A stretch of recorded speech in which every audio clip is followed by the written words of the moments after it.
ಸ್ನೇಹಿತರೆ, ಎಲ್ಲರಿಗೂ ಆಯುರ್ ಪ್ರಪಂಚ ಯೂಟ್ಯೂಬ್ ಚಾನಲ್ಗೆ ತಮ್ಮೆಲ್ಲರಿಗೂ ಕೂಡ ಸ್ವಾಗತ ಸುಸ್ವಾಗತ. ಸ್ನೇಹಿತರೆ, ನಾನು ಈ ದಿನ ಮುದ್ರೆಯಲ್ಲಿ ನಡೀತಕ್ಕಂಥ ಮೋಸದ ಬಗ್ಗೆ ಒಂದು ಮಾಹಿತಿನ ಕೊಡಲಿಕ್ಕೆ ಇಷ್ಟಪಡ್ತೀನಿ. ಮುದ್ರೆ ಯಾವ ರೀತಿ ಹಿಡ್ಕೊಂಡ್ರೆ ನಮಗೇನು ಐಶ್ವರ್ಯ ಸಿಗುತ್ತೆ ಹಾಗೆ ಹೀಗೆ ಅಂತ ಹೇಳ್ತಾರಲ್ಲ, ನಿಜವಾಗ್ಲೂ ಅದೆಲ್ಲ ಸುಳ್ಳು ಸ್ನೇಹಿತರೆ. ಯಾಕೆ ಅಂತಂದರೆ ಯಾವುದೇ ಮುದ್ರೆನ ಹಿಡಿಯೋದ್ರಿಂದ ನಮ್ಗೆ ಯಾವ ರೀತಿ ಐಶ್ವರ್ಯ ಅಂತ ಸಿಕ್ಕೋದೇ ಇಲ್ಲ. ಯಾಕೆ ಅಂತಂದರೆ ಅದು ಕೂಡ ತುಂಬ ದೊಡ್ಡ ಫ್ರಾಡು. ಮುದ್ರೆಯನ್ನು ಹಿಡಿದ್ರೆ ನಿಮಗೆ ಸಿಗ್ತಕ್ಕಂಥದ್ದು ಆರೋಗ್ಯ ಸಂಪತ್ತೇ ಹೊರತಾಗಿ ಬೇರೆ ಏನಿಲ್ಲ. ಆರೋಗ್ಯ ಸಂಪತ್ತಿದ್ರೆ ಏನಾದರೂ ಸಂಪಾದನೆ ಮಾಡ್ಕೊಳ್ಬಹುದು ಅನ್ನುವುದೇ ಯೋಗದ ಒಂದು ಮಾತಾಗಿದೆ. ಮತ್ತು ಅದರ ಉದ್ದೇಶನೂ ಕೂಡ ಹಾಗೆ, ಅದರ ಸತ್ಯನೂ ಕೂಡ ಅದೇ ಹೌದು. ಏಕೆಂತಂದರೆ ಇಲ್ಲಿ ಮುಖ್ಯವಾಗಿ ಕೆಲವೊಂದಷ್ಟು ಸೆಲೆಬ್ರಿಟಿಗಳು ಸುಮ್ಮನೆ ಕೂತಿದಾಗ ಮುದ್ರೆನ ಹಿಡಿದುಕೊಂಡಿರ್ತಾರೆ, ಅಥವಾ ಅವ್ರು ಓಡಾಡಬೇಕಾದ್ರೆ ಏನೋ ಅವ್ರ ಆರೋಗ್ಯದ ಒಂದು ವಿಚಾರವಾಗಿ ಮುದ್ರೆನ ಬಳಸ್ತಾ ಇರ್ತಾರೆ. ಆ ರೀತಿ ಮುದ್ರೆನ ಬಳಸಿದ ತಕ್ಷಣವೇ ಅವರು ಶ್ರೀಮಂತರಾಗ್ಬಿಟ್ರು ಈ ಮುದ್ರೆನ ಬಳಸಿದೆ ಅಂತೇಳಿ ನೀವು ಯಾವ ರೀತಿ ಕೆಲವೊಂದಷ್ಟು ಮೀಡಿಯಾಗಳಿರ್ತವೆ, ಕೆಲವೊಂದಷ್ಟು ಸೋಷಿಯಲ್ ಮೀಡಿಯಾಗಳಿರ್ತವೆ, ಕೆಲವೊಂದಷ್ಟು ಚಾನಲ್ಗಳಲ್ಲಿ ಇದನ್ನು ತಾವು ಎಕ್ಸ್ಪೋಸ್ ಮಾಡ್ತಾರೆ. ದಯವಿಟ್ಟು ಈ ತಪ್ಪುಗಳನ್ನು ಯಾರಿಗೂ ಮಾಡಬೇಡಿ, ತಪ್ಪು ಮಾಹಿತಿನ ಯಾರಿಗೂ ಕೊಡಬೇಡಿ. ಇಲ್ಲಿ ಮುಖ್ಯವಾಗಿ ನಮಗೆ ಬೇಕಾಗಿರ್ತಕ್ಕಂಥದ್ದು ಆರೋಗ್ಯ ಸಂಪತ್ತು ಏನು, ನಾವು ದುಡಿತಕ್ಕಂಥ ಸಮಯ, ದುಡಿನಲ್ಲಿ ನಿಷ್ಠೆ, ಇಷ್ಟೇ ನಮಗೆ ಬೇಕಾಗುತ್ತೆ. ಯಾವುದೇ ಮುದ್ರೆ ಹಿಡಿದ ತಕ್ಷಣ ನೀವು ಶ್ರೀಮಂತರಂತೂ ಆಗೋದಿಲ್ಲ. ಇದಂತೂ ಸುಳ್ಳಿನ ವಿಚಾರ. ಈ ರೀತಿ ಸುಳ್ಳುಗಳನ್ನು ಹಂಚುತ್ತಾ ಜನಗಳ ಭಾವನೆಗಳ ಜೊತೆ ಆ ಜನಗಳು ಕೂಡ ಆಟ ಆಡ್ತಾರೆ, ಮೀಡಿಯಾಗಳು ಕೂಡ ಆಟ ಆಡ್ತಾರೆ. ಸ್ನೇಹಿತರೆ, ನನ್ನ ಒಂದು ಅನುಭವದಲ್ಲಿ 13 ವರ್ಷಗಳ ಈ ಯೋಗಾಭ್ಯಾಸದ ಒಂದು ಅನುಭವದಲ್ಲಿ ನಾನು ಹೇಳಬೇಕು ಅಂತಂದರೆ, ಇದೆಲ್ಲವೂ ಕೂಡ ದೊಡ್ಡ ಫ್ರಾಡು ಅಂದರೆ ತಪ್ಪಾಗಲಾರ್ದು. ಇದು ಫ್ರಾಡ್ ಕೂಡ ಹೌದು. ಇದು ನಾನು ಎಲ್ಲಿ ಬೇಕಾದ್ರೂ ನಾನು ಪ್ರೂವ್ ಮಾಡಲಿಕ್ಕೆ ನಾನು ಪ್ರೂವ್ ಮಾಡಲಿಕ್ಕೂ ಕೂಡ ನಾನು ರೆಡಿ ಇದ್ದೀನಿ. ಯಾಕೆ ಅಂತಂದರೆ ಮುದ್ರೆ ಹಿಡಿಯಲಿಕ್ಕೆ ಈಗ ಹೇಳಿದೆ ನಿಮಗೆ, ಜ್ಞಾನ ವಾಯು, ಅಪಾನ ವಾಯು ಮುದ್ರೆ ಆಗಿರ್ಬೋದು, ಮತ್ತು ನೆಕ್ಸ್ಟ್ ಹೋದರೆ ನಿಮಗೆ ಪ್ರಾಣ ಮುದ್ರೆ ಆಗಿರ್ಬೋದು, ಅಗ್ನಿ, ವಾಯು, ಪೃಥ್ವಿ, ಜಲ, ಆಕಾಶ, ಇವೆಲ್ಲ ಏನು ಬರ್ತದೆ ನಮ್ಮ ದೇಹದಲ್ಲಿದೆ. ಅದನ್ನು ಹಿಡಿದ ತಕ್ಷಣ ನಾವು ಶ್ರೀಮಂತರಾಗೋದಿಲ್ಲ. ಆದರೆ ಆರೋಗ್ಯದಲ್ಲಿ ಸ್ವಲ್ಪ ಚೇತರಿಕೆ ಕಾಣ್ಬೋದು. ಅದು ಕೂಡ ದೀರ್ಘವಾದ ಅಭ್ಯಾಸದಿಂದ ಮಾತ್ರ ಸಾಧ್ಯ ಆಗುತ್ತೆ. ಇನ್ನು ಕೆಲವರು ಜನ ಇದ್ದಾರೆ, ಇನ್ನೂ ಒಂದು ಹೆಜ್ಜೆ ಮುಂದೆ ಹೋಗ್ತಾರೆ. ನೀವು ಒಂದು ಮುದ್ರೆನ ತೋರಿಸ್ತಾರೆ, ಯಾವುದೋ ಟ್ರಯಾಂಗಲಾಗಿ ಇಟ್ಕೊಳ್ತಕ್ಕಂಥ ಮುದ್ರೆನ ತೋರಿಸ್ಬಿಡ್ತಾರೆ. ಆಮೇಲೆ ನೆಕ್ಸ್ಟು ಪ್ರಾಣ ಮುದ್ರೆನ ತೋರಿಸ್ಬಿಡ್ತಾರೆ, ಜ್ಞಾನ ಮುದ್ರೆನ ತೋರಿಸ್ಬಿಡ್ತಾರೆ. ನೀವು ಹಿಡ್ಕೊಂಡಿದ ತಕ್ಷಣ ನೀವು ಜ್ಞಾನ ವೃದ್ಧಿ ಆಗಿಬಿಡುತ್ತೆ, ನಿಮಗೆ ಜ್ಞಾಪಕ ಶಕ್ತಿ ವೃದ್ಧಿ ಆಗಿಬಿಡುತ್ತೆ ಅಂತೆಲ್ಲ ನಿಮಗೆ ತಲೆಗೆ ತುಂಬ್ತಾರೆ. ಸ್ನೇಹಿತರೆ, ಒಂದು ಚೆನ್ನಾಗಿ ಅರ್ಥ ಮಾಡ್ಕೊಳ್ಳಿ, ಯಾವುದರಲ್ಲೂ ನಮ್ಮ ಹಿಂದಿನ ಸಾಧನೆಯಲ್ಲಿ ನಮ್ಮ ಒಂದು ಇನ್ವಾಲ್ವ್ಮೆಂಟ್ ಅಂತಂದರೆ ನಾನು ಹೇಳ್ತಕ್ಕಂಥದ್ದು ಒಂದು ವಿಚಾರ ಏನಂತಂದರೆ, ನಾವು ಆ ವಿಷಯದಲ್ಲಿ ಎಷ್ಟು ತೊಡಗಿಸ್ಕೊಂಡಿದ್ದೇನೋ ಮುಖ್ಯ ಆಗುತ್ತೆ. ಅದು ನಮಗೆ ಯಶಸ್ಸನ್ನು ಕೊಡುತ್ತೆ. ಆ ಯಶಸ್ಸಿನಿಂದ ಮಾತ್ರ ನಾವು ಶ್ರೀಮಂತರಾಗಲು ಸಾಧ್ಯವೇ ಹೊರತಾಗಿ ಯಾವುದೇ ರೀತಿ ಮುದ್ರೆಯಿಂದ ನಾವು ಶ್ರೀಮಂತರಾಗಲು ಸಾಧ್ಯವಿಲ್ಲ. ಇದು ನಿಜವಾದ ಸತ್ಯ. ದಯವಿಟ್ಟು ಈ ರೀತಿ ಯಾವುದೇ ರೀತಿ ವಿಡಿಯೋಗಳಿದ್ದರೆ ನಂಬಲಿಕ್ಕೆ ಹೋಗಬೇಡಿ. ನಾನು ಕೂಡ ಹೇಳಿದ್ರು ಕೂಡ ಅಷ್ಟೇ. ಯಾಕೆ ಅಂತಂದರೆ ಇಲ್ಲಿ ಮುಖ್ಯವಾಗಿ ಯಾವುದೇ ಮುದ್ರೆಯಿಂದ ನಾವು ಶ್ರೀಮಂತರಾಗಲು ಸಾಧ್ಯವಿಲ್ಲ.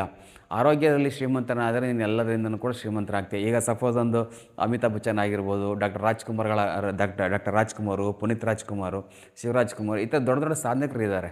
ಐಶ್ವರ್ಯ ಆಗಿರ್ಬೋದು, ಮತ್ತು ಕವಿಗಳು, ಮತ್ತು ಕಾವ್ಯ ಬರ್ತಿರ್ತಕ್ಕಂಥವ್ರು, ನಮ್ಮ ಡಾಕ್ಟರ್ ಬಿ ಅಂಬೇಡ್ಕರ್ ಆಗಿರ್ಬೋದು, ಮತ್ತು ಹಾಗೆ ಈಗ ಇರ್ತಕ್ಕಂಥ ಪ್ರತಿಯೊಬ್ಬರು ಸಾಧಕರ ಹಿನ್ನೆಲೆಯನ್ನು ನೋಡಿ, ಅವರು ಅದರಲ್ಲಿ ಎಷ್ಟು ತೊಡಗಿಸ್ಕೊಂಡಿದ್ದಾರೆ, ಅವರು ಅದರಲ್ಲಿ ಅದನ್ನು ತನ್ನ ಎಷ್ಟು ಇನ್ವಾಲ್ವ್ಮೆಂಟ್ ಮಾಡ್ಕೊಂಡಿದ್ದಾರೆ, ಅವರು ಅದಕ್ಕೆ ಎಷ್ಟು ನ್ಯಾಯಬದ್ಧವಾಗಿ ಕೆಲಸವನ್ನು ಮಾಡಿದ್ದಾರೆ, ಅದರಿಂದ ಅವರು ಯಶಸ್ಸನ್ನು ಕಂಡಿದ್ದಾರೆ ಹೊರತಾಗಿ ಮುದ್ರೆಗಳಿಂದ ಅವರು ಯಶಸ್ಸನ್ನು ಕಂಡಿಲ್ಲ. ಚೆನ್ನಾಗಿ ಅರ್ಥ ಮಾಡ್ಕೊಳ್ಳಿ.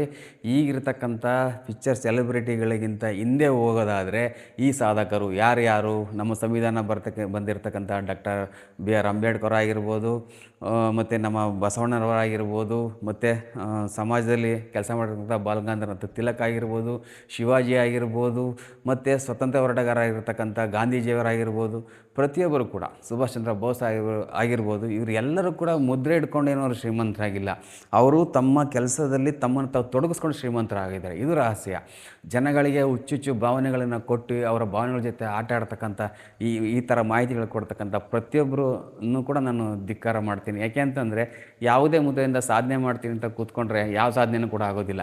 ಯಾಕೆಂತಂದರೆ ಮುದ್ರೆನ ಕುಳಿತು ನಾನು ಸಾಧನೆ ಮಾಡಬೇಕು ಅಂತ ಕುಳಿತುಕೊಂಡ್ರೆ ಅವ್ನಿಗೆ ಎಲ್ಲ ರೀತಿ ಸೌಲಭ್ಯಗಳು ಸಿಗಬೇಕು, ಅಥವಾ ಸಿಗದೇ ಒಂದು ಕಾಡಿನಲ್ಲಿ ಏಕಾಂಗಿಯಾಗಿ ಬದುಕಬೇಕು.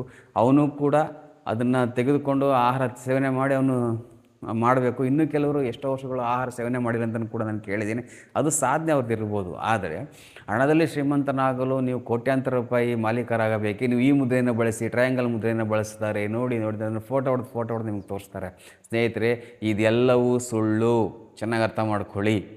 ನೀವು ಶ್ರೀಮಂತರಾಗಲು ಬೇಕಿರುವುದು ನಿಮಗೆ ಪ್ರತಿನಿತ್ಯ ಕೆಲಸದ ಮೇಲೆ ನಿಮ್ಮನ್ನು ನೀವು ಎಷ್ಟು ತೊಡಗಿಸಿಕೊಳ್ಳುತ್ತೀರಿ ಎಂಬುದು ಇದು ಮುಖ್ಯವಾಗಿದೆ. ಲಕ್ಷ್ಮಿ ಎಂಬುದು ನಿಮ್ಮ ಮನೆಯ ಬಾಗಿಲಿಗೆ ಬರಬೇಕಾ? ಮೊದಲು ಮುಖ್ಯವಾಗಿ ನಿಯತ್ತಿನಿಂದ ದುಡೀರಿ. ಫಸ್ಟು ನಿಯತ್ತಿನಿಂದ ಕೆಲಸ ಮಾಡಬೇಕು ಅನ್ನೋದು ಮುಖ್ಯವಾಗಿ ತಿಳ್ಕೊಳ್ಳಿ. ತಾನು ಮಾಡ್ತಕ್ಕಂಥ ಕೆಲಸಕ್ಕೆ ಎಷ್ಟು ವಿಧೇಯಕರಾಗಿದೆ ಅಂತ ಮುಂಚಾಗಿ ತಿಳ್ಕೊಳ್ಳಿ. ತಾನು ಮಾಡ್ತಕ್ಕಂಥ ಕೆಲಸವನ್ನು ಎಷ್ಟು ಅದಕ್ಕೆ ನಾನು ನ್ಯಾಯಯುತವಾಗಿ ಕೆಲಸ ಮಾಡ್ತೀನಿ ಮುಂಚಾಗಿ ತಿಳ್ಕೊಳ್ಳಿ. ಮತ್ತು ಎಷ್ಟು ಗೌರವಿಸ್ತೀನಿ ಮುಂಚಾಗಿ ತಿಳ್ಕೊಳ್ಳಿ. ನಾವು ಯಾವುದೇ ಕೂಲಿ ಕೆಲಸನೇ ಮಾಡಲಿ, ಅವ್ನು ಇಷ್ಟು ಕೊಡ್ತಾನೆ ನಾನೇ ಕೆಲಸ ಮಾಡಬೇಕು, ನಾನು ಅಷ್ಟು ಕೊಡ್ತಾನೆ ಈ ಕೆಲಸ ಮಾಡಬೇಕು ಅನ್ನೋದು ಈ ಮನೋಭಾವನೆ ಇದೆಯಲ್ಲ, ಅದನ್ನು ಯಾವತ್ತೂ ಮಾಡಬೇಡಿ. ಯಾಕೆ ಅಂತಂದರೆ ನೀವು ಮಾಡ್ತಕ್ಕಂಥ ಕೆಲಸ ನಿಮ್ಮ ಮೈಗೂಡೋದಿಲ್ಲ. ಆ ಉದ್ದೇಶದಿಂದ ನಾನು ನಿಮ್ಗೆ ಹೇಳ್ತಾ ಇದ್ದೀನಿ, ನೀವು ಮಾಡುವ ಕೆಲಸದ ಬಗ್ಗೆ ಗೌರವವನ್ನು ಕೊಡಿ. ನೀವು ಮಾಡ್ತಕ್ಕಂಥ ಕೆಲಸದ ಬಗ್ಗೆ ಒಂದು ಸಾಧನೆ ಮಾಡಲಿಕ್ಕೆ ಒಂದು ಪ್ರಯತ್ನವನ್ನು ಮಾಡಿ. ಹೊಸತನ ಹುಡುಕಿ. ಆ ಹೊಸತನವನ್ನು ಹುಡುಕಿದಾಗ ಮಾತ್ರವೇ ನೀವು ಅದರ ಸಫಲತೆ ಹೊಂದಕ್ಕೆ ಸಾಧ್ಯ ಆಗುತ್ತೆ. ಅದು ನಿಮ್ಮ ಗೆಲುವಾಗುತ್ತೆ. ಮುದ್ರೆ ಹಿಡಿದು ಮೂಲೆಯಲ್ಲಿ ಕುಳಿತರೆ ನೀವು ಸಾಧನೆ ಮಾಡ್ತಕ್ಕಂಥದ್ದು ಏನೂ ಇಲ್ಲ. ಅಲ್ಲಿ ನಿಮ್ಮ ಒಂದು ಆರೋಗ್ಯವನ್ನು ಸಂಪಾದನೆ ಮಾಡ್ಕೊಳ್ತೀರಿ. ಹಣವನ್ನು ಸಂಪಾದನೆ ಮಾಡಬೇಕು ಅಂತಂದರೆ, ನೀವು ಕೋಟಿ ಸಂಪಾದನೆ ಮಾಡಬೇಕು ಅಂತಂದರೆ ನೀವು ಆ ಕೆಲಸದಲ್ಲಿ ಎಷ್ಟು ನಿಯತ್ತಾಗಿದ್ದೀರಾ ಮತ್ತು ಕೆಲಸವನ್ನು ಎಷ್ಟು ಒಂದು ಆಚರಣೆಗೆ ಮಾಡ್ತೀನಿ ಅಂತ ತಿಳ್ಕೊಳ್ಳಿ. ಇಲ್ಲಿ ಕೆಲಸದ ಬಗ್ಗೆ ನಿಯತ್ತು ಅಂದರೆ ಕೋಟ್ಯಾಧಿಪತಿನ ಆಗಬೇಕಾಗಿಲ್ಲ. ನೀವು ತೊಗೊಂಡು ಬರ್ತಿರ್ತಕ್ಕಂಥ ಹಣದಲ್ಲಿ ನೀನು ಆರೋಗ್ಯವಾಗಿ ಚೆನ್ನಾಗಿ ಬದುಕಬೇಕು, ಅದು ನಿನಗೆ ಸಫಲತೆ ಹೊಂದಬೇಕು, ನಿನಗೆ ದಕ್ಕಬೇಕು ಅಂತಂದರೆ ನೀನು ಮಾಡಬೇಕಾಗಿರೋದು ಒಂದೇ ಒಂದು ಕೆಲಸದಲ್ಲಿ ನೀವು ತೋರಿಸುವ ಒಂದು ಕಾಳಜಿ, ನಿಯತ್ತು ನಿಮ್ಮನ್ನು ಕಾಪಾಡುತ್ತೆ. ಸ್ನೇಹಿತರೆ, ಇದಿಷ್ಟು ಮಾಹಿತಿ ತಮಗೆಲ್ಲರಿಗೂ ಇಷ್ಟವಾಗಿದ್ದರೆ ನೋಡಿ, ಕೇಳಿ, ಪ್ರತಿಯೊಬ್ಬರು ಕೂಡ ಇದನ್ನು ಹಂಚಿ. ಧನ್ಯವಾದಗಳು ಸ್ನೇಹಿತರೆ. ಶುಭ ದಿನ. ವಂದನೆಗಳು. ನಾನು ನಿಮ್ಮ ಅಶೋಕ್, ಆಯುರ್ ಪ್ರಪಂಚ ಯೂಟ್ಯೂಬ್ ಚಾನಲ್. ವಂದನೆಗಳು.